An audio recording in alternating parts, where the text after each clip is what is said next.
Olá, amados, graça e paz, aqui o irmão Fábio Gomes, em mais um dia segundo aquele que a palavra diz que aqueles que nele depositam a confiança, ele os purifica e os santifica do interior para fora, dia após dia, e aos puros ele reage com pureza, com misericórdia, com a benignidade, com a sua benevolência.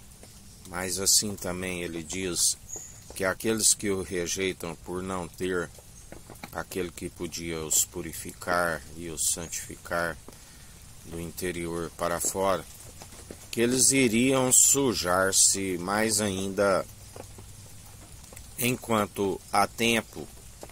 E a estes, por estarem na perversidade, ele reage à altura aos perversos que não têm o temor. O temor é o princípio da sabedoria, aonde se achega até ele com esse temor, com a fé, crendo.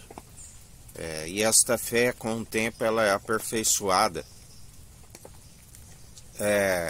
pela perseverança quando conhece e passa a praticar as boas novas, as obras que outrora estávamos as rejeitando, onde a palavra diz: tudo nos é lícito, mas nem tudo nos convém.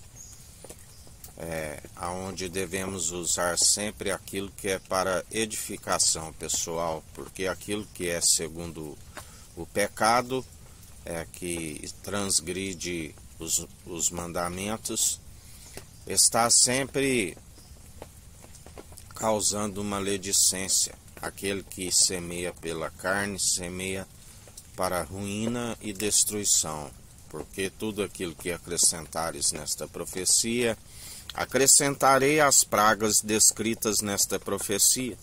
Tudo aquilo que retirardes, riscarei o direito da cidade santa e da árvore da vida.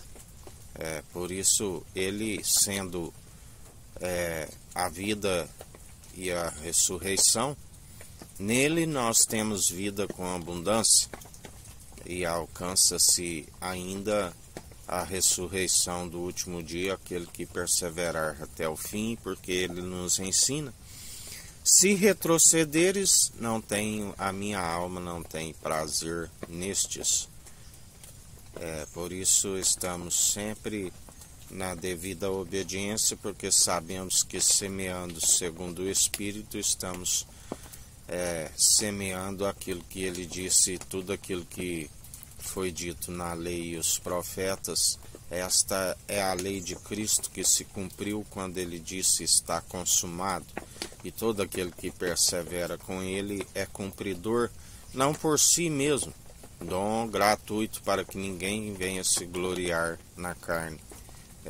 Porque lembrai-vos daquilo que ele nos disse: a vanglória é maligna. A forma de fugir da vanglória é sabendo que importância nenhuma que o planta e que rega, sim aquele que dá o crescimento, fazer em oculto, e aquele que está no alto tudo contempla.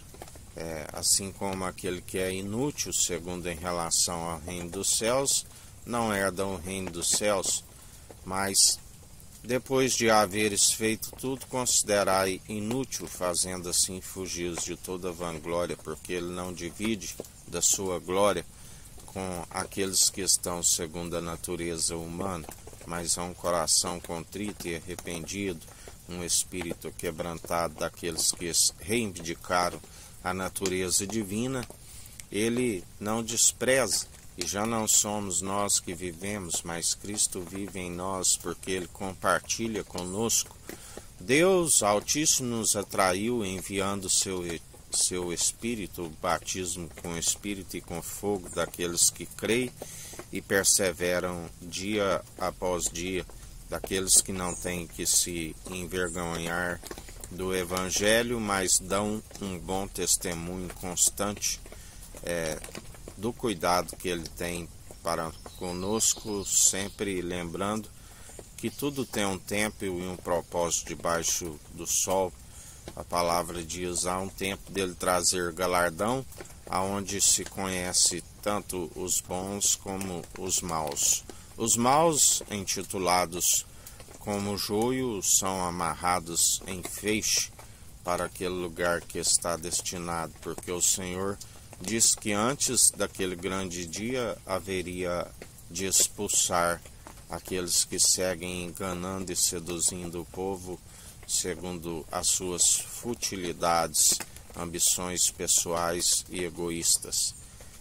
Mas aqueles que nele depositam a confiança e seguem sendo o menor e compartilhando sempre da verdade pura e genuína, sendo a mensagem da cruz, são aqueles que se tornam grandes no reino dos céus e florescem sobre toda a terra, mesmo não sendo merecedores. Ele é o único justo, mas aqueles que nele depositam a confiança florescerão sobre toda a terra. Assim nos ensina o Senhor, e assim perseverai em mais um dia. Que a graça do nosso Senhor e Salvador Cristo Jesus esteja convosco, assim como Ele está no meio de nós.